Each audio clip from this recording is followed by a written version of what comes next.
Jadi di situ kita perlu faham pula satu perkara, nak amal dengan sahih, wajib amal hadis sahih.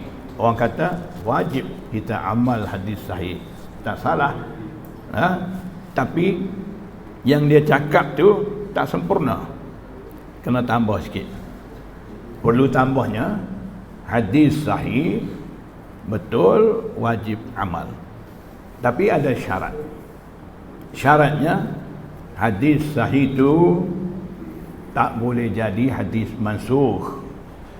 Hadis sahih itu tak boleh bercanggah dengan hadis sahih yang lain, barulah boleh amal, wajib amal. Kalau hadis itu sahih mansukh, tak wajib amal.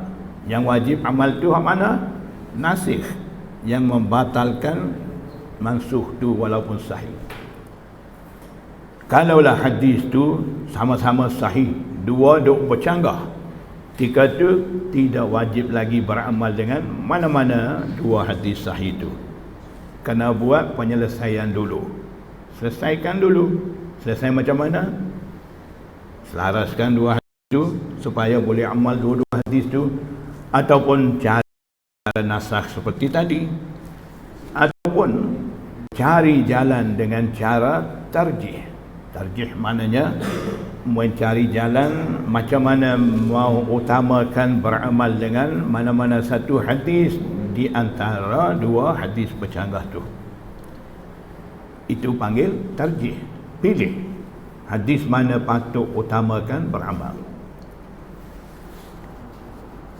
Siapa boleh buat penyelesaian dengan cara tarjih tu? Kita kah? Jauh lagi. Tak sampai lah, jauh lagi kita nak selesai tu. Macam mana saya bagi tahu tadi, kaedah tarjih ada 50-100. Imam-imam menggunakan kaedah-kaedah tu, imam-imam akan dapat buat keputusan hadis ni rajih, hadis ni marjuh. Rajih maknanya hadis dapat utamakan untuk beramal berdasarkan mana-mana kaedah tarjih. Lepas tu yang lawan dia tu marjuh, supaya mansukh. Marjuh maknanya tidak dapat diberi keutamaan. Itu panggil matrukul amal. Hadis tu makbul, terima, sahih, hasan, tak ada masalah, tapi marjuh berdasarkan kaedah-kaedah ada di sisi imam. Jadi di situ akan jadi khilaf di kalangan imam. Imam ni guna kaedah ni, dia buat keputusan utamakan hadis, contohnya hadis A dengan C bercanggah. Imam Abu Hanifah dia guna kaedah utama dia akan utamakan hadis A. Imam Syafi'i pula guna kaedah tarjih dia akan utamakan hadis C. Jadi Imam Abu Hanifah amal satu hadis, satu tinggal. Imam Syafi'i pula amal satu hadis, satu tinggal.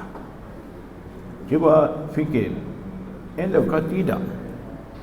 Kerana ada tarjih, dua hadis bercanggah tu, Imam Abu Hanifah dah amal satu, Imam Syafi'i dah amal satu.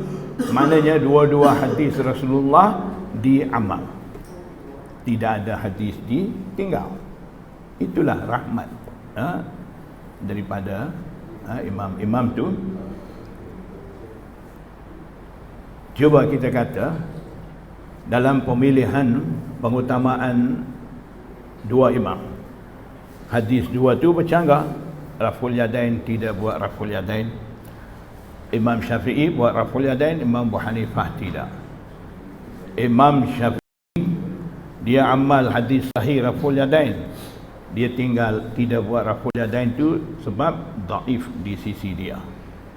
Berdasarkan kita ambil pendapat Imam Syafi'i sahaja, kita pun katalah Imam Syafi'i betul, Imam Abu Hanifah salah. Katalah begitu, kita terima dulu. Kalau begitu, cuba kita buat kesimpulan daripada situ. Imam Abu Hanifah, Imam Syafi'i yang betul tu dapat dua pahala. Mujtahid bila betul ijtihad dia dapat dua pahala. mujtahid yang salah ijtihad tu dapat satu pahala, dua-dua ada pahala, tak ada dosa. Yang kita kritik imam tu, Imam Abu Hanifah tak pandai, dia suka amal hadis dhaif. Itulah masalah dia. Itu kita kritik. Kita boleh berapa banyak pahala?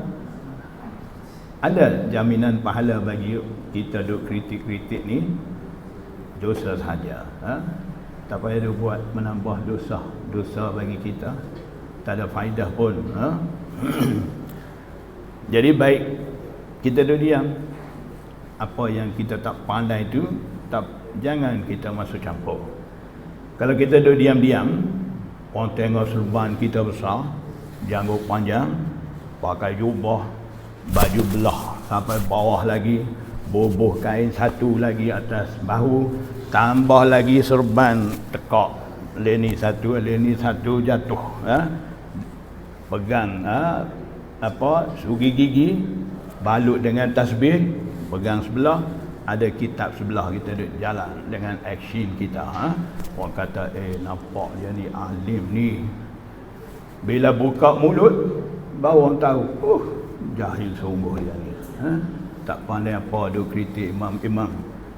Macam dia ni lebih pandai pada Imam Syafi'i, orang pun baru tahu. Kalau duduk diam-diam mungkin orang kata alim kot dia ni, nampak gaya dia ni. Bila buka mulut orang pun tahu tak jadi ni.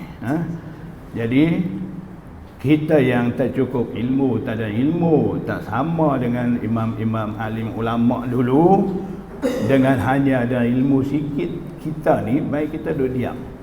Jangan duduk caci sangat dengan alim ulama dulu, imam-imam dulu. Jangan kita nak tunjuk pandai sangat. Kita tunjuk pandai, kita ingat kita pandai. Orang lebih pandai pada kita, orang boleh nilai ilmu tu, dia tahu betapa banyak kita pandai tu. Jadi baik kita duduk diam-diam, belajar dulu. Belajar, jangan buka mulut. Bila dah pandai, nak buka mulut kau? Kau tak buka mulut dah masa tu, dah pandai. Supaya Syekhul Hadis Maulana Zakaria, dia dah nampak semua dalil-dalil imam-imam tu semuanya okey. Jadi tak payah buka mulut dah masa tu nak kritik imam tu, imam ni tak ada. Jadi baik duduk diam, belajar, ambil tahu. Belum kita tahu, kita pasti, jangan kita cerita dulu. Jadi imam-imam bila jumpa percanggahan berlaku di antara dua hadis, mereka akan buat penyelesaian dengan tiga cara tu. Kalaulah dengan tiga cara tu juga tak dapat selesai, tapi bila tengok dua-dua hadis yang bercanggah ni sahih belaka, dua-dua sahih, kaji kok mana pun memang dua-dua sahih, tapi duk bercanggah, buat penyelesaian dengan dua tiga cara tadi pun tak boleh selesai. Kalau macam tu, imam-imam ada satu kaedah penyelesaian, iaitu tawakuf. Tawakuf mana? Diam diri, tak buat apa-apa penyelesaian, biarkan dulu sampailah jumpa dalil, boleh utamakan mana-mana hadis untuk beramal. Ulama pun tak boleh selesai tu, diam diri ada, kita lebih baik diam terus. Jadi itulah cara penyelesaian terhadap percanggahan yang berlaku di antara dua hadis. Yang ketujuh, mengkaji mengenai apa yang berlaku ke atas matan, sama ada marfu, mauquf, ma'ruf, munkar atau syaz. Semua saya sebut satu persatu ni, ada definisi dia, kita perlu tahu. Itu dinamakan ilmu dirayatul hadis. Jadi saya sebut ni secara umum. Nak tahu satu persatu ni, kita perlu rujuk balik kepada kitab-kitab mustalah hadis, usul hadis di situ. Jadi nak jelas, nak urai satu persatu semua tu takut jadi panjang. Bila dah panjang, dah banyak serabut kepala, orang tak mau belajar dah. Orang kata serabut kepala. Jadi kita asingkan. Kita cuma sentuh-sentuh sikit bagi faham betapa pentingnya kita belajar ilmu hadis dengan cara betul. Itu tujuan utama saya nak bagi faham tu. Jadi yang ada lagi banyak perlu kita isi tu, kita ngaji lagi.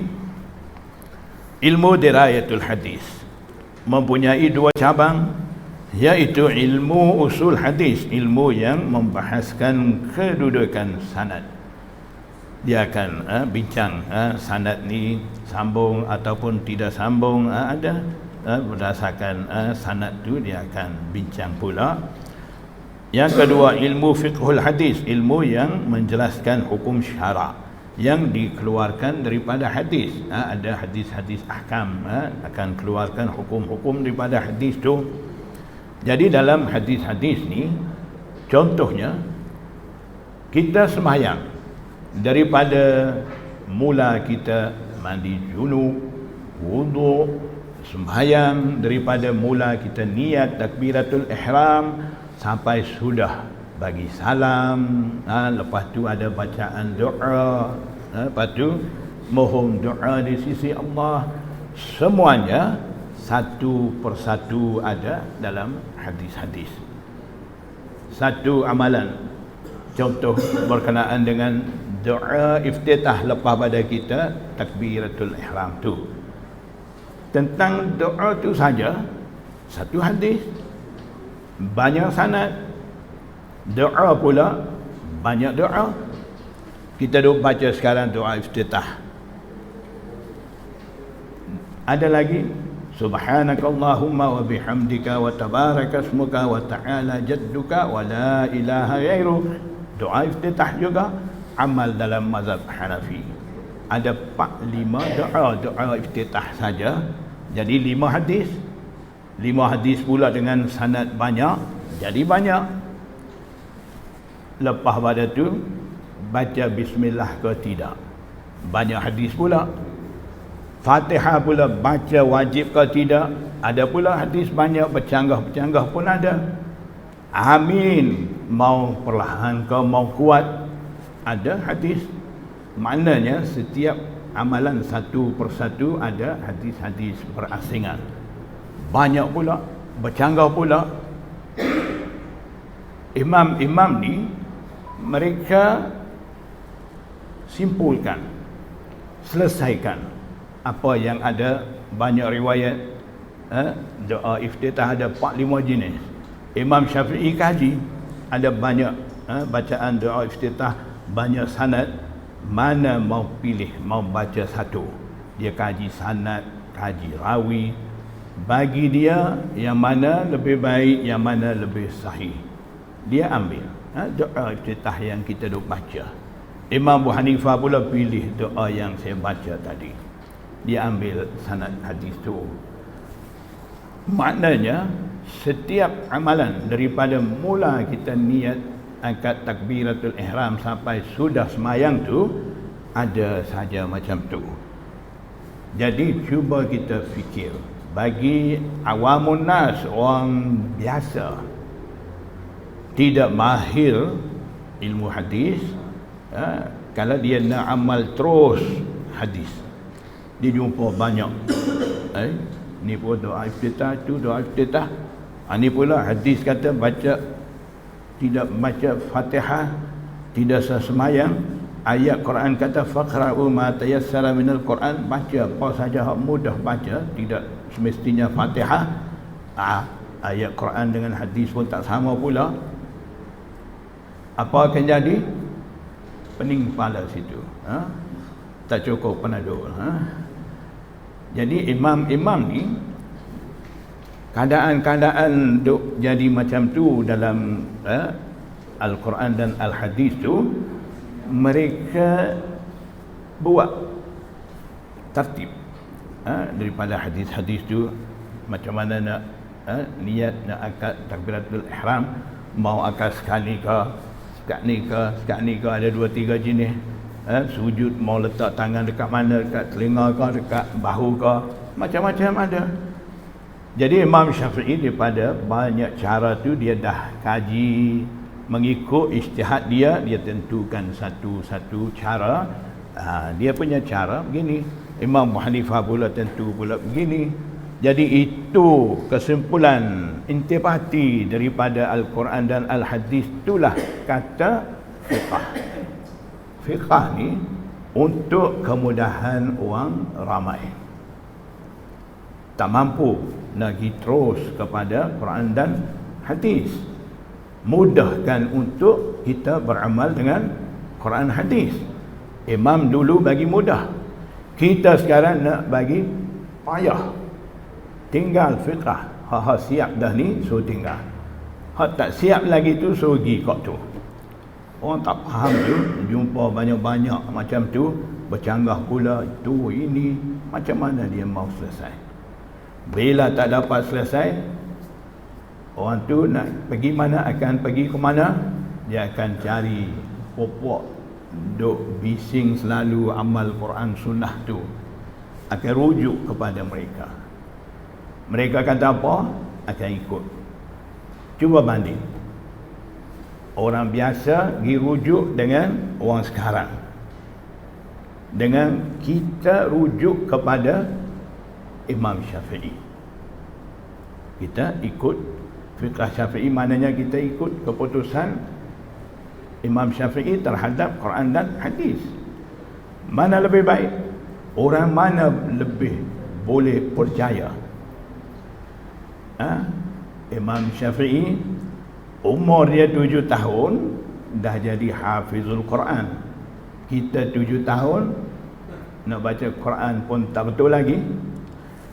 Umur dia 10 tahun, mak dia bawa Imam Syafi'i kecil tu mai Madinah daripada Gaza. Sekarang masyhur Gaza Palestin kan, situ Pak Imam Syafi'i, mak dia bawa, mungkin ayah dah tak ada. Mak dia ni nak suruh anak dia Imam Syafi'i kecil ni belajar dengan Imam Malik di Madinah. Masuk majlis Imam Malik tu, sudah majlis tu Imam Malik nampak budak kecil dalam majlis dia. Majlis Imam Malik ni hampir 9,000 orang alim, asatizah saja, budak-budak tak ada. Nampak Imam Syafi'i kecil tu, Imam Malik panggil anak mai sini, tanya mai mana, mai Gaza. Untuk apa? Nak belajar hadis dengan Imam. Imam Malik kata syarat nak masuk tempat pengajian ni mesti dah hafizul Quran, dah hafal Muwatta yang saya karang tu, kitab hadis tu. Imam Syafi'i kata dah, saya dah hafiz Muwatta, dah hafal. Umur 10 tahun. Sekali hadis-hadis Muwatta dengan sanad sekali 2,000 lebih hadis. Kalau suruh kita baca hadis bising sekarang, Hasan, Sahih, Daif, Maudhu, 3 hadis sekali dengan sanad, so baca, cabut lari. Kalau nak suruh dia orang lari, senang, so baca begitu, tentu dia cabut lari. Jadi Imam Syafi'i kecil kata saya dah hafal semua Imam. Imam Malik suruh baca awal, Muwatta, tengah, akhir, kanan, sini, senang dia baca. Imam Malik kata lulus, masuk kelas. Kalau kita garanti kena halau. Dia belajar dengan Imam Malik, dengan Imam Muhammad bin Hasan Asy-Syaibani, anak murid Imam Abu Hanifah. Dia tahu ijtihad Imam Malik, dia tahu ijtihad Imam Abu Hanifah. Pasal Imam Muhammad bin Hasan Asy-Syaibani itu anak murid Imam Abu Hanifah. Dua-dua mazhab dia tahu. Kenapa dia buat mazhab Syafi'i pula? Sebab dia sendiri pun ada kebolehan ijtihad, Allah anugerah dia. Itu tak ada masalah, boleh. Kita pun sekarang ada kebolehan macam tu, ijtihad baru. mazhab Husain. Tak apa buat. Kalau tak pandai, mazhab Syafi'i lah ikut. Jadi dia belajar dengan ulama ramai. Kemudian umur dia 15 tahun. Orang dah lantik dia jadi qadhi di Baghdad. Kita 15 tahun di mana? SPM tak lulus lagi. Ya. Tiba-tiba 17 tu lulus SPM. Masuk universiti. Belajar bukan talaqi musyafahah, kitab-kitab kulit ke kulit, tidak. Ikut cara universiti lah. Tajuk tu sikit, tajuk ni sikit. Tebuk-tebuk. Orang panggil tebuk-tebuk. Tebuk sana sikit, tebuk sini sikit. Habis, dapat degree. Sambung master. Ambil satu tajuk, bukan satu kitab kulit ke kulit. Satu tajuk. Buat master. Lulus. Sambung PhD. Ambil satu tajuk lagi. Daripada satu buku ada puluh-puluh tajuk tu, ambil satu tajuk, buat PhD. PhD bidang lain. Apa? Ekonomi ke, pemikiran Islam ke, adalah kan tajuk-tajuk gitu. Tiba-tiba ada PhD tu, dia mula buka mulut. Sahih, dhaif, hasan, maudhu, Syafi'i tak betul. Seolah-olah ada PhD dia tu, seolah-olah ada ilmu semua duduk dengan dia dah.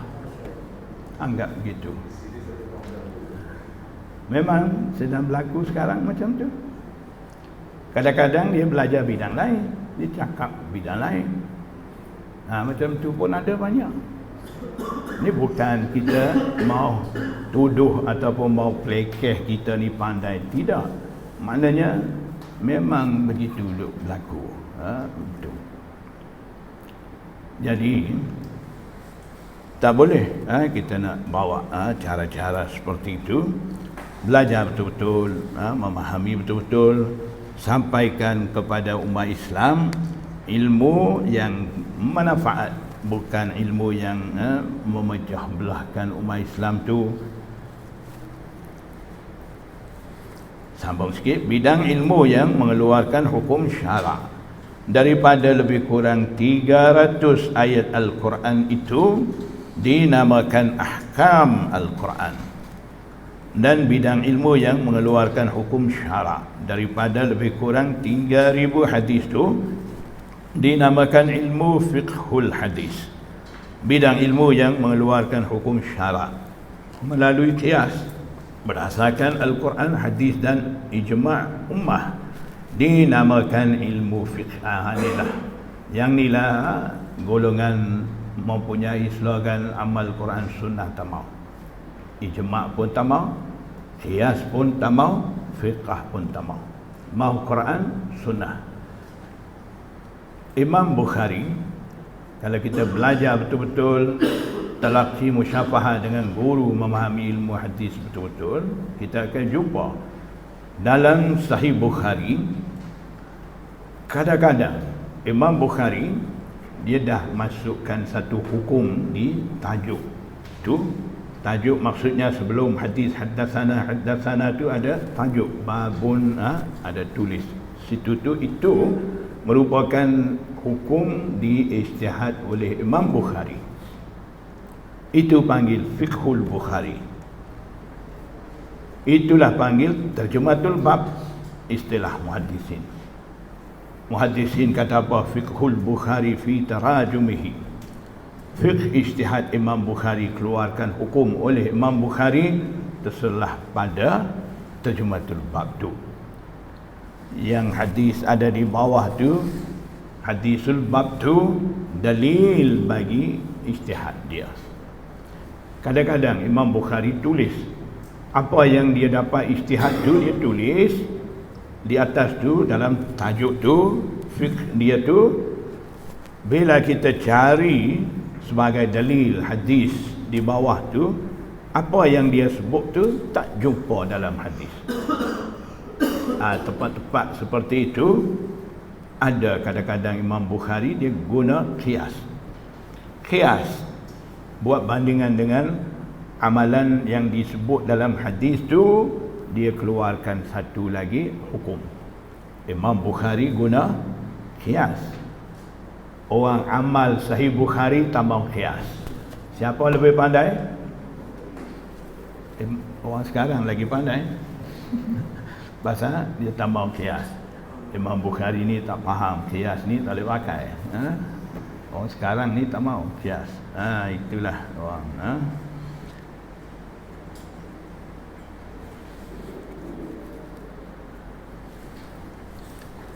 Qiyas-qiyas ni daripada apa yang sudah ada dalam agama Islam, banding dengan tu, keluarkan satu hukum yang belum ada, perlu bagi masyarakat umat Islam tu.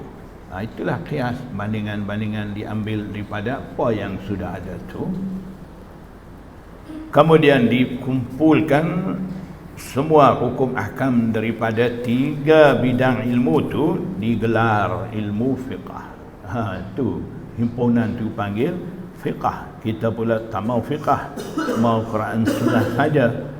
Disebabkan ilmu fiqh mempunyai bahagian besar dalam 3 bidang ilmu tersebut. Jadi kita perlu terima Quran, Sunnah, fiqh, tasawuf, semua ilmu yang ada dalam agama. Jangan kita cerca tasawuf ni tak boleh, kita tak mau. Itu ilmu tasawuf ni sama dengan apa? Ayat cak, air longkang, busuk kata. Dia nampak orang amal tasawuf yang bawa sesat tu. Memanglah busuk. Yang tak sesat tu ramai. Di kalangan alim ulama mufassirin muhaddisin dulu, boleh kata 99% semua ulama amal tasawuf. Yang sesat tu zaman dulu lagi pun ada, tapi ulama dulu tak kata pun. Tengok kau sesat tu, tasawuf ni tak boleh pakai. Tasawuf mai mana? Mai daripada Al-Quran, As-Sunnah juga. Wa yuzakkihim, menyucikan dalaman. Itulah tasawuf.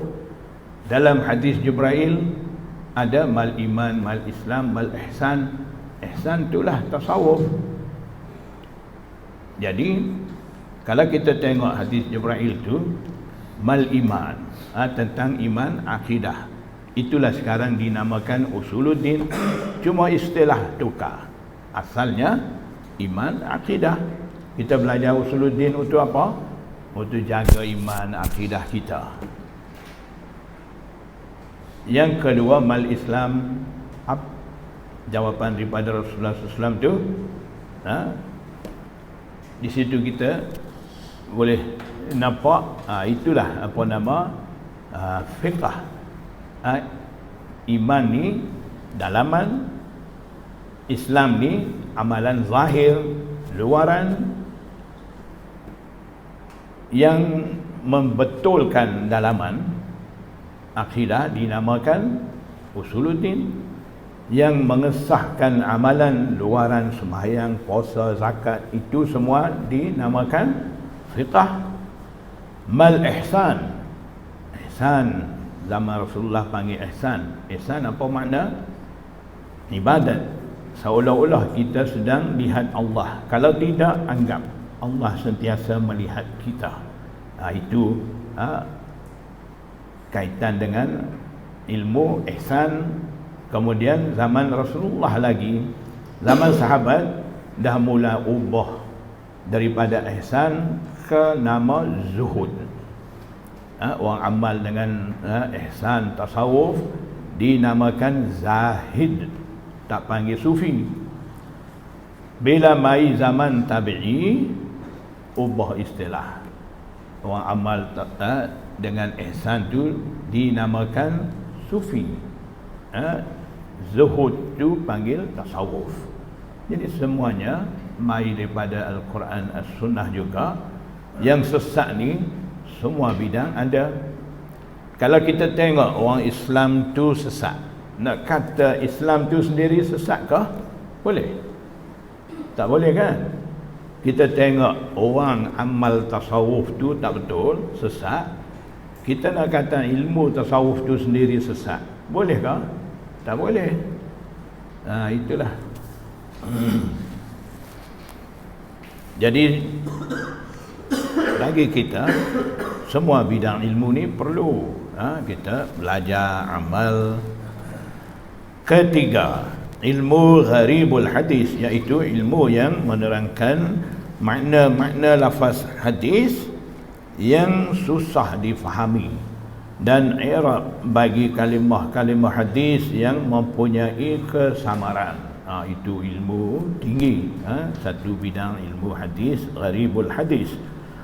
Keempat, itu lagi tinggi, bidang ilmu tu ilmu asrarul hadis, iaitu ilmu rahsia agama yang membahaskan hikmat dan falsafah semua hukum ahkam dan hakikatnya, rahsia, khasiat amalan dan kesannya yang terkandung dalam hadis.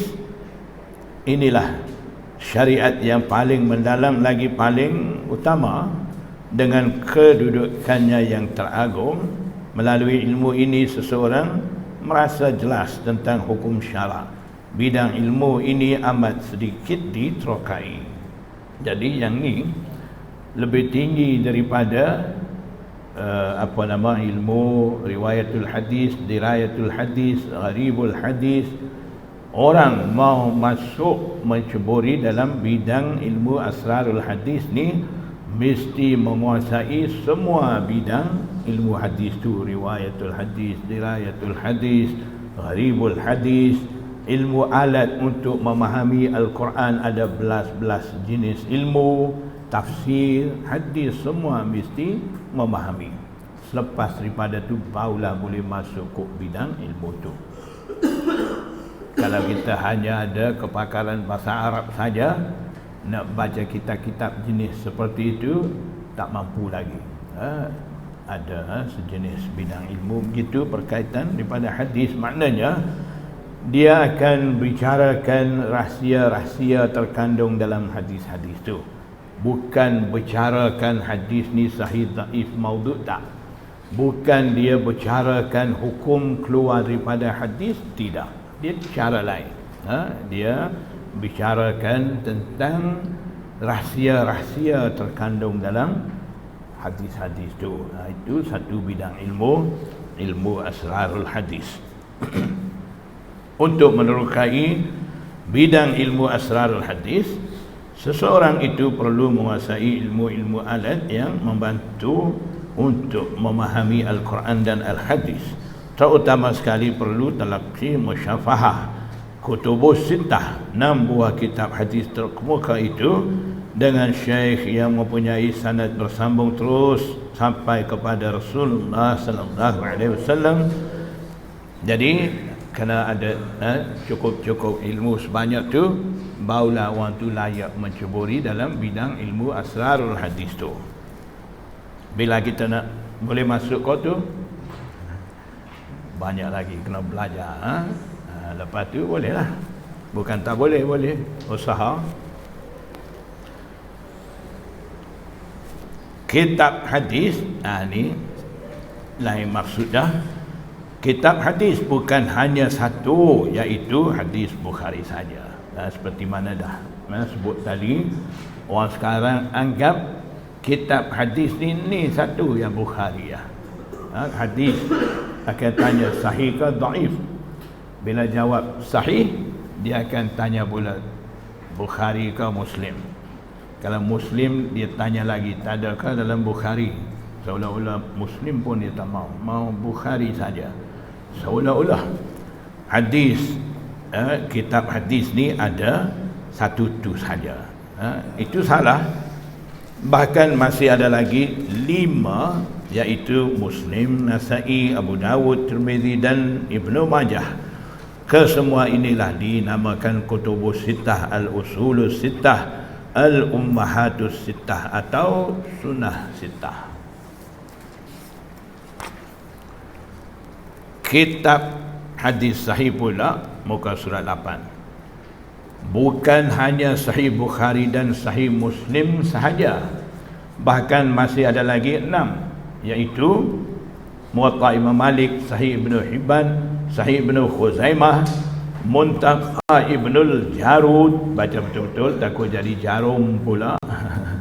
Muntaqa Ibnul Jarud, Sahih Ibnu Sakan, jangan baca Sukan, Ibnu Sakan, dan Sahih Ibnul Awanah. Maknanya kitab hadis sahih ini ada lagi selain daripada Bukhari Muslim. Yang kekal sekarang ni Bukhari Muslim masih kita jumpa lagi. Yang lain-lain ni dah pupus. Memang ada hadis kitab-kitab tu.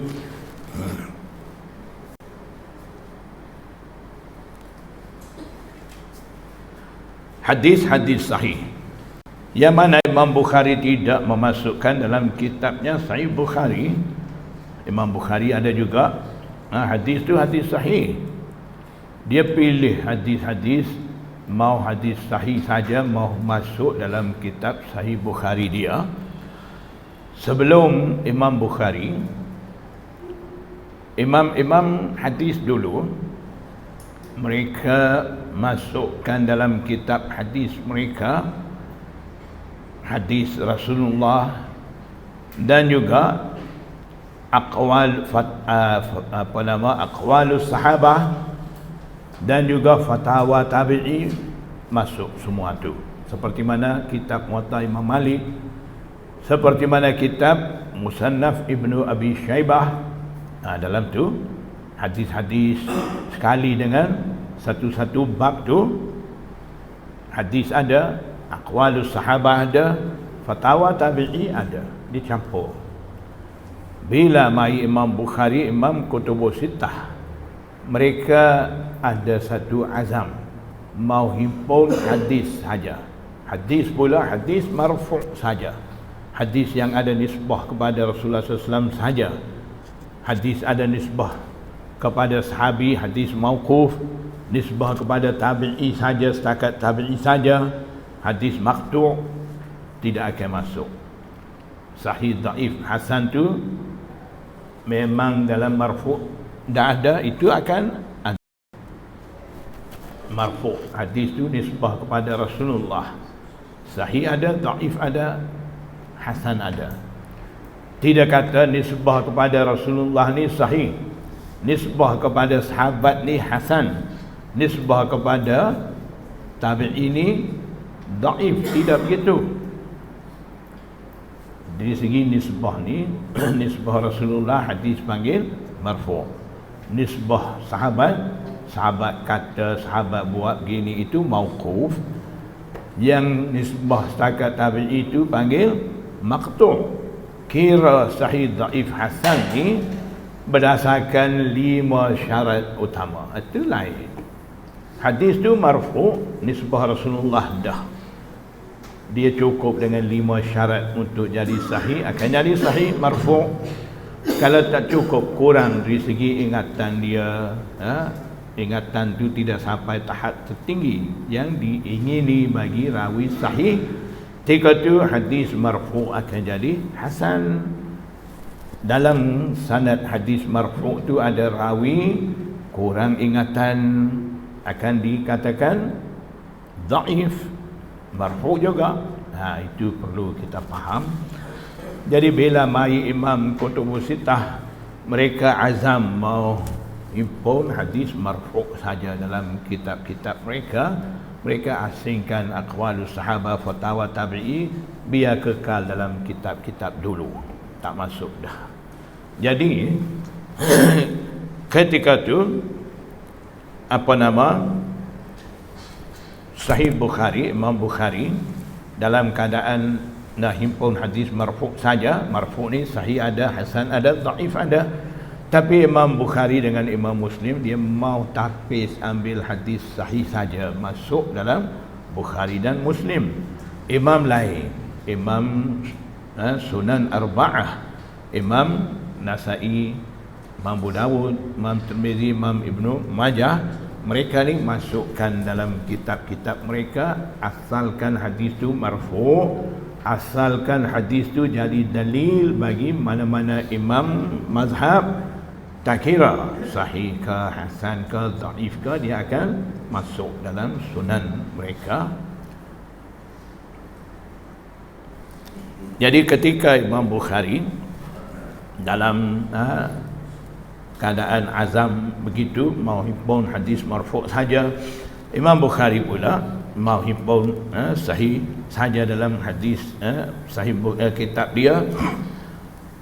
Dan ada juga ketika Imam Bukhari tapis hadis-hadis tu, ada sesetengah hadis tu memang sahih, tapi Imam Bukhari tak masuk dalam Sahih Bukhari dia. Itulah kita baca di sini. Selepas pada Sahih Ibn Al-Awana tu sambung hadis-hadis sahih, yang mana Imam Bukhari tidak memasukkan dalam kitabnya Sahih Bukhari. Maknanya hadis tu sahih, Imam Bukhari tak memasuk dalam Sahih Bukhari dia. Sebab apa? Disebabkan tidak menepati syarat-syarat yang ia kehendaki itu boleh maknanya disebabkan tidak menepati syarat-syarat ia kehendaki. Maknanya imam-imam ni dia ada masing-masing syarat-syarat mereka nak menerima hadis-hadis tu. Dalam tu syarat Imam Bukhari ni lebih ketat pada imam lain. Hadis tu sahih dah, Imam Muslim boleh terima hadis sahih tu, sanggup mau masuk dalam kitab Sahih Muslim. Tapi sekiranya sanad hadis tu tidak menepati dengan syarat ketat Imam Bukhari, Imam Bukhari tak akan ambil masuk hadis tu dalam Sahih Bukhari dia. Hadis tu sahih.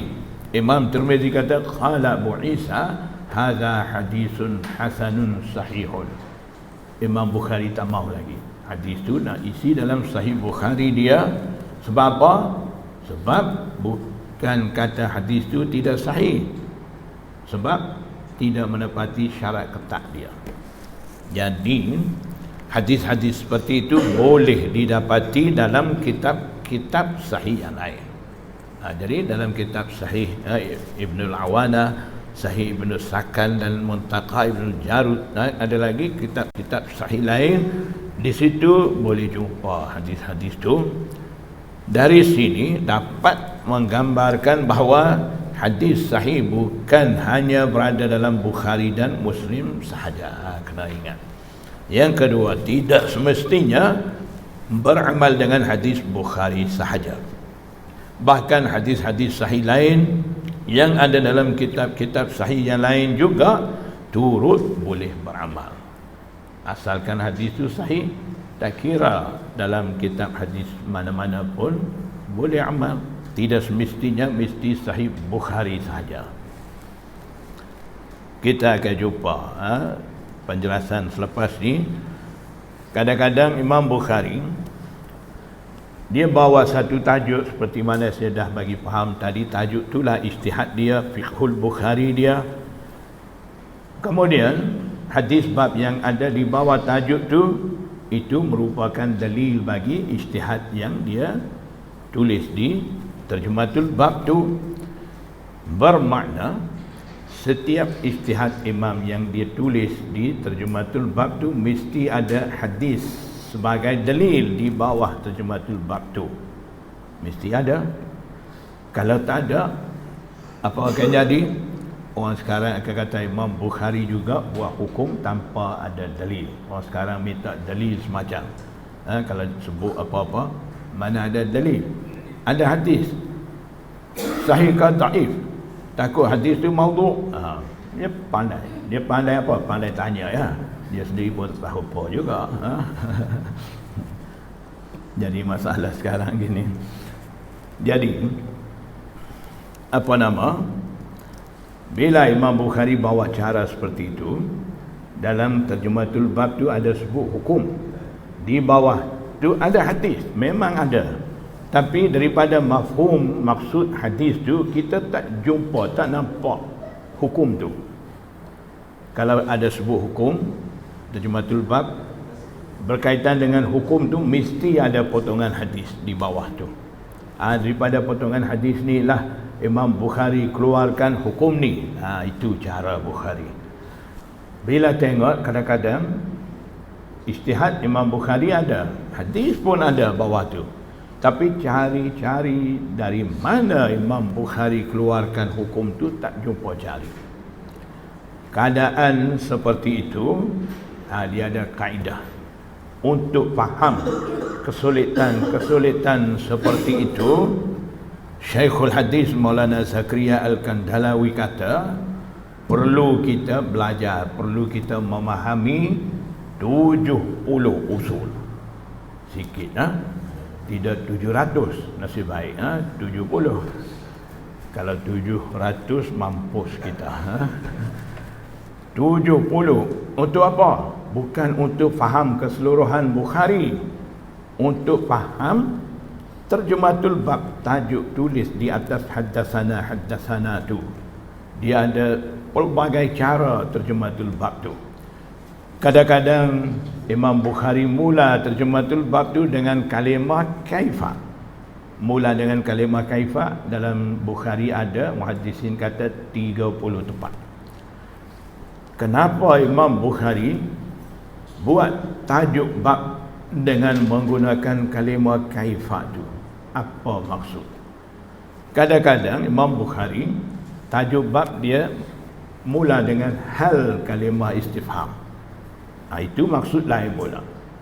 Kadang-kadang Imam Bukhari terjematul bab tu dia guna jumlah syarat. Ada iza, man, asma'us syarat ada. Kalau ikut kaedah nahwu, kita ni nahwi belaka, bijak nahwu belaka, tahu sangatlah kan. Bila ada syarat mesti ada jawabus syarat, jazak mesti ada. Imam Bukhari ni tak pandai nahwu. Dia masuk terjematul bab tu syarat saja, jawabus syarat tak ada. Kita nak kata Imam Bukhari tak pandai nahwu ke? Ada pula cara Imam Bukhari buat terjematul bab begitu. Kalau kita baca sahaja, baca haddatsana, terima ijazah, tak tahu apa semua tu kan. Bila kita belajar betul-betul nampak, oh begitu Bukhari lah susah sekali. Sampai muhaddisin mikir macam mana Imam Bukhari ni jumlah syarat ada, jawabus syarat tak ada. Apa sebab? Nak kata salah, tak berani. Seluruh umat Islam sejak kurun salasah 200 lebih Hijriah kan, Imam Bukhari wujud. Ulama sedunia dari generasi ke generasi sampai hari ini sambut dengan baik, terima. Nak kata Imam Bukhari salah, tak boleh. Nak kata Imam Bukhari tak bijak nahwu, bercanggah dengan kaedah nahwu pun tak kena. Kalau kita pandai tahu setakat tu, Imam Bukhari lagi tahu kan. Kadang-kadang dalam terjematul bab tu ada sebut ijtihad dia, hukum tu. Di bawah tu dalam hadis patutnya kena ada tu, tak ada. Apa sebab?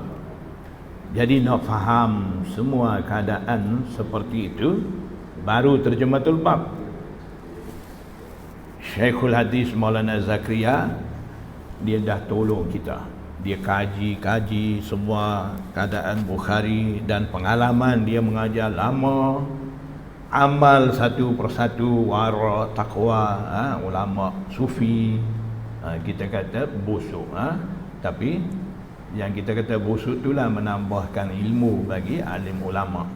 Amal satu persatu, Allah tambah ilmu yang belum tahu tu. Jadi Maulana Zakaria Al-Kandhalawi dia dapat faham Imam Bukhari di sini cara dia macam ni. Dia buat satu usul, tanda apa faham. Muhaddisin pun begitu. Sejak daripada Hafiz Ibnu Hajar pun dah ada. Jadi himpun balik, kumpul balik semua sekali, kaji balik Syekhul Hadis Maulana Zakaria Al-Kandhalawi. kumpul semua tu, dia tulis dalam Muqaddimah Lami'ud Darari Syarah Bukhari, disusun oleh ayah dia, Muhaddis Akbar Maulana Yahya. Maulana ayah dia tu tulis dalam bahasa Urdu, Maulana Zakaria alih bahasa Arab. Lami'ud Darari, takrir keterangan Bukhari. Di mukaddimah kitab tu Maulana Zakaria tulis 70 usul. Itu untuk apa? Untuk memahami terjematul bab baru, bukan hadis lagi. Tajuk bab tu ada atas pada haddatsana tu, nak faham tu saja. 70 usul. Jadi berdasarkan usul-usul di situ, bila Imam Bukhari dah tulis ijtihad dia, hukum dia keluar daripada hadis tu sebagai tajuk, kemudian cari hadis tu di bawah tu tak jumpa, dalam hadis tu tak ada, itu bermakna kadang-kadang seperti saya bagi tahu tadi, Imam Bukhari guna qiyas. Dan satu lagi, hadis yang Imam Bukhari keluarkan hukum tu ada di mana? Dalam kitab hadis lain. Kalau ada, kenapa Imam Bukhari tak masuk di bawah terjematul bab tu? Sepatutnya dia lah masuk, barulah ada munasabah di antara terjematul bab dan hadis bab tu. Dia tak masuk tu sebab hadis tu, sanad hadis tu tidak menepati dengan syarat ketat dia. Hadis tu hadis sahih, dia dah keluar hukum dah, dia tak masuk. Siapa mana ada? Dalam kitab hadis lain ada. Daripada situ apa yang kita boleh faham? Imam Bukhari sendiri sanggup beramal dan berhujjah dengan hadis-hadis yang dia sendiri tak sanggup, tak mau masuk dalam Sahih Bukhari dia, yang ada dalam kitab hadis lain. Itu Imam Bukhari. Kita pula mau amal, mau hujjah dengan Sahih Bukhari saja. Hadis ada dalam kitab hadis lain, tak mau. Jadi siapa lebih pandai, lebih cermat? Imam Bukhari dengan kita lebih cermat. Imam Bukhari boleh amal, boleh terima hadis ada dalam kitab hadis lain, kita tak mau. Jadi syarat kita menerima hadis ni lebih ketat pada Imam Bukhari. Kalau Imam Bukhari ada, Imam Bukhari akan puji kita, umat akhir zaman ni lebih hebat, sebab zaman teknologi, zaman Imam Bukhari naik unta tak ada apa semua ni. Itu semua kita perlu faham. Itu semua kita akan dapat di mana? Duk begitu-begitu tak belajar, bolehkah? Kita belajar sendiri boleh pandai kah? Itulah perlu kita talaqi musyafahah dengan guru-guru, benar-benar memahami ilmu hadis tu. Di situ kita akan dapat kefahaman hadis sebenar. Kalau kita baca sendiri kerana ada kepakaran bahasa Arab, ambil Fathul Bari, ambil Umdatul Qari, ni Syafi'i, ni Hanafi, aku nak dua-dua. Baca sendiri boleh, tapi takutnya kadang-kadang kita tak tepat faham tu. Jadi baik kita menghadap guru, benar-benar memahami muhaddis, syarah-syarah tu, sampingan tu kita baca untuk membantu kita. Boleh. Yang salah faham ni bukan kita, imam-imam pun berlaku. Cuba kita tengok sekarang orang duk kata apa? Hari Jumaat dah hari ni, elok. Sunat qabliyah hari Jumaat ni tak ada, kan? Sunat ba'diyah tak ada. Siapa duk bawa? Golongan amal Quran sunnah duk bawa. Dia ambil di mana? Dia ambil pandangan Imam Ibnul Qayyim, anak murid Imam Ibnu Taimiyah. Macam mana Ibnul Qayyim kata begitu? Dalam Bukhari ada satu tajuk berkenaan dengan sembahyang qabliyah ba'diyah. Tajuk tu sembahyang sunat qablahu wa ba'dahu, qabliyah ba'diyah tajuk. Maknanya qabliyah pun ada, ba'diyah pun ada. Bila Imam Bukhari dah sebut dalam ijtihad dia tu, tajuk dia Tarjumatul Bab tu, itu ijtihad Imam Bukhari. Dalil tu kena cari di bawah dalam hadis tu. Jadi Imam Ibnul Qayyim dia faham. Imam Bukhari setelah ditulis tajuk qabliyah ba'diyah, hadis yang dia bawa di bawah tu, bila tengok di situ ada ba'diyah saja. Sembahyang sunat selepas fardu ada, sebelum fardu tak ada. Jadi Ibnul Qayyim kata disebabkan tidak ada dalil bagi ba'diyah tu, Imam Bukhari tak masuk di sini. Yang menyangkal pendapat dia yang kata salah faham tu bukan kita, Hafiz Ibnu Hajar. Dalam syarah Bukhari dia ada bagi penjelasan Ibnul Qayyim di sini salah faham. Bukan maksud Imam Bukhari di situ nak menafikan qabliyah. Ba'diyah ada hadis yang menepati dengan syarat ketat dia masuk hadis tu. Qabliyah punya ada hadis banyak dalam kitab Mu'jam Tabrani, kitab hadis lain, sampai ada sebut sunat qabliyah 4 rakaat pun ada, bukan 2, 4 rakaat pun ada. Jadi hadis-hadis tu ada. Patutnya Imam Bukhari disebabkan dia dah sebut ba'dahu tu sunat ba'diyah qablahu tu sunat qabliyah punya hadis tu pun sepatutnya masuk kan.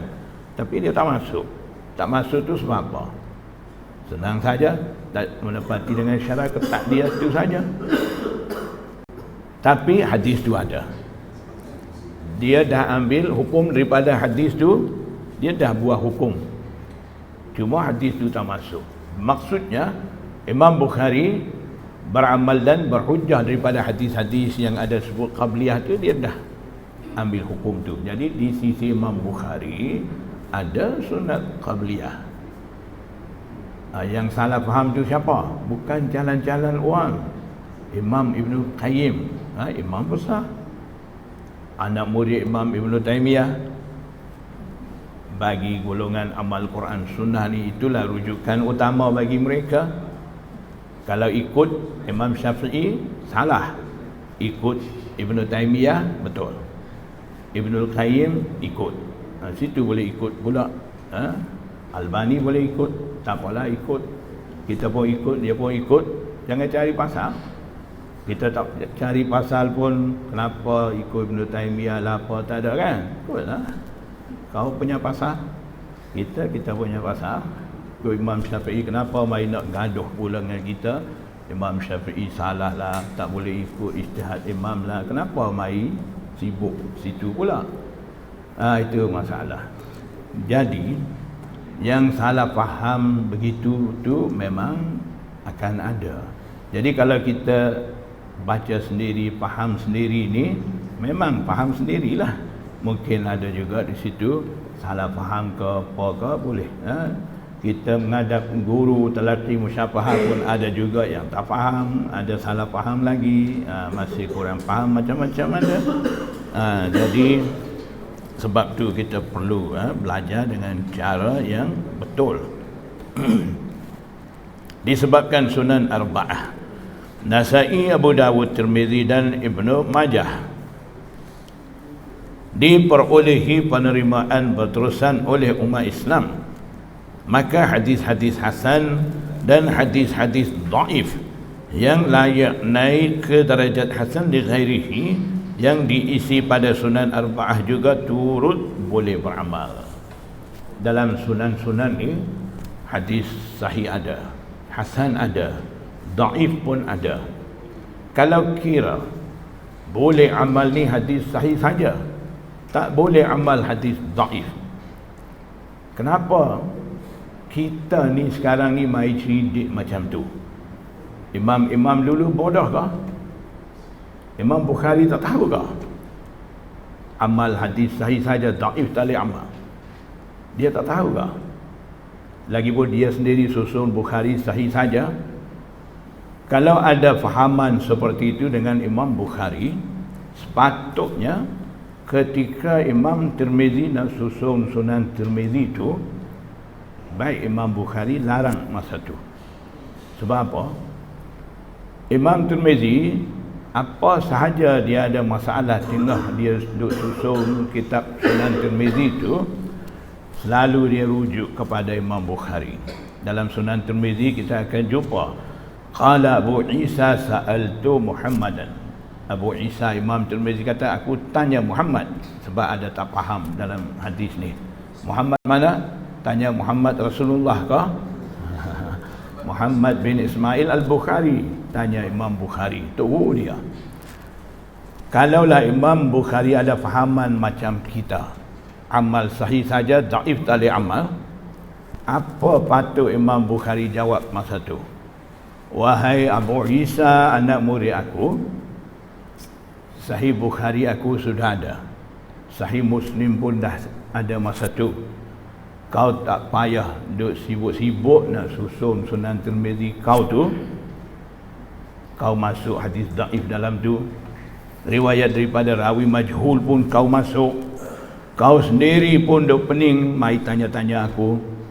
Aku pun dah pening kepala duk jawab-jawab dengan engkau. Baik, tutuplah Sunan Tirmizi kau, tak payah. Patut Imam Bukhari jawab dulu macam tu, kan? Imam Bukhari tak ada fahaman seperti itu. Kerana dia susun sahih saja dalam Sahih Bukhari, kita nak kata Imam Bukhari tak benar amal hadis dhaif, salah. Itu adalah satu target dia. Dia nak macam tu. Kitab Bukhari dia susun tu mau nyipung sahih saja. Itu tidak bermakna dia tolak hadis dhaif. Tak benar amal hadis dhaif, tak. Dalam kitab dia juga Al-Adabul Mufrad ada dia masuk hadis dhaif. Jadi daripada situ kita dapati kitab-kitab sunan walaupun ada hadis hasan dhaif, semuanya diterima di sisi umat muslimin semenjak wujud kitab-kitab tu sampai hari ini. Talaqi bil qabul, umat Islam menerima berterusan. Walaupun ada hadis dhaif dalam Sunan Tirmizi dan sebagainya, ulama datang kemudian dah pun buat kajian, dah pun buat keputusan, dan mereka kata dalam kitab Sunan Tirmizi ada hadis sahih, hasan, dhaif, kecuali dua hadis. Selain daripada dua hadis itu semuanya diamal. Walaupun disebut hadis itu dhaif, hasan, apa sekalipun, muhaddisin datang kemudian dah buat kajian, ada saja beramal dengan hadis-hadis itu. Lagipun cara Imam Tirmizi, adat Imam Tirmizi ni, dia susun hadis satu bab. Contohnya bab ni berkaitan dengan sentuh batal. Lepas tu tak apa. Lepas pada tu Imam Tirmizi bila ada satu hadis contoh sentuh batal, dia akan bawa selalu hadis ada sentuh tak batal. Maknanya mana-mana ada hadis bercanggah, dia bawa selalu. Jadi hadis yang sentuh batal pun ada imam amal. Hadis sentuh tak batal pun ada imam amal. Maknanya mana-mana hadis ada saja diamal. Sama ada sahabat-sahabat dulu dah amal. Imam Tirmizi dia akan sebut wa alaihi amalu ahli ilmi min ashab Nabi sallallahu alaihi wasallam wa man ba'dahum, itu istilah Imam Tirmizi. Di amal menurut hadis ni, ulama di kalangan sahabat tabi'i, tabi'ut tabi'i, dia akan sebut nama sahabat, nama tabi'i, nama tabi'ut tabi'i, dia akan sebut nama imam-imam tu sama. Jadi itulah cara imam-imam datang kemudian kata ada saja hadis-hadis dalam Sunan Tirmizi ni diamal, kecuali 2 hadis. Jadi daripada pengakuan kenyataan alim ulama wujud kemudian daripada Imam Tirmizi itu, kitab wujudnya kitab Sunan Tirmizi itu, dapati ada di kalangan a'immah beramal dengan hadis sahih, hasan dan juga dhaif. Dhaif yang ada dalam Sunan Tirmizi ini kita perlu faham, itu bukan dhaif sampai darajat dhaif jiddan. Itu adalah dhaif dah naik darajat hasan li ghairihi. Sebab apa? Kalau kita belajar betul-betul, ambil tahu, ambil faham Sunan Tirmizi, selepas daripada hadis tu Imam Tirmizi akan tulis wa qad ruwiya min ghairi wajhin. Sekatu ya. Daripada situ kita perlu faham macam mana diriwayatkan hadis ni min ghairi wajhin. Wajhin apa? Muka. Bukan satu muka gitu. Min ghairi wajhin ay min ghairi tariqin wahidin bal min tariqin adidah. Itu maksud dia. Maknanya hadis ni bukan diriwayatkan dengan satu tarik saja, datang dengan banyak tarik, banyak sanad. Lagipun cara Imam Tirmizi, dia suka ambil hadis dhaif jadi hadis bab. Imam lain, Imam Abu Dawud, dia akan ambil jadikan hadis bab ni hadis terbaik, dan hadis dipilih oleh mana-mana imam sebagai rajih, dia akan utamakan masuk dulu, yang lain dia isi kemudian. Imam Tirmizi pula cara dia hadis dhaif dia jadikan hadis bab, kemudian dia akan bawa sanad-sanad lain yang menyokong, membantu sanad dhaif tu, ataupun dia akan sebut wa qad ruya min ghairi wajhin. Begitu. Maknanya hadis ni diriwayat dengan beberapa tarik, beberapa banyak sanad. Itu maksud dia. Hadis dhaif dah dijadikan hadis bab tu, ada banyak tarik lain sokong. Dengan adanya tarik lain sokong, sanad hadis dhaif tu dah dapat kekuatan. Kaedahnya yuqawi ba'daha ba'dha, menguatkan satu sama lain. Dengan cara tu hadis dhaif, hadis bab dia letak di bawah tajuk tu, apa sudah jadi? Dah jadi hasan li ghairihi. Sebab tu kadang-kadang Imam Tirmizi dia sendiri tulis qala Abu Isa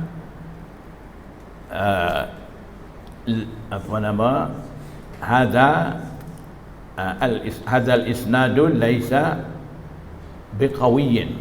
Contohnya dia tulis begitu, sanad ini tidak kuat, ataupun hadzal isnadu laisa bizaka, dia tulis begitu.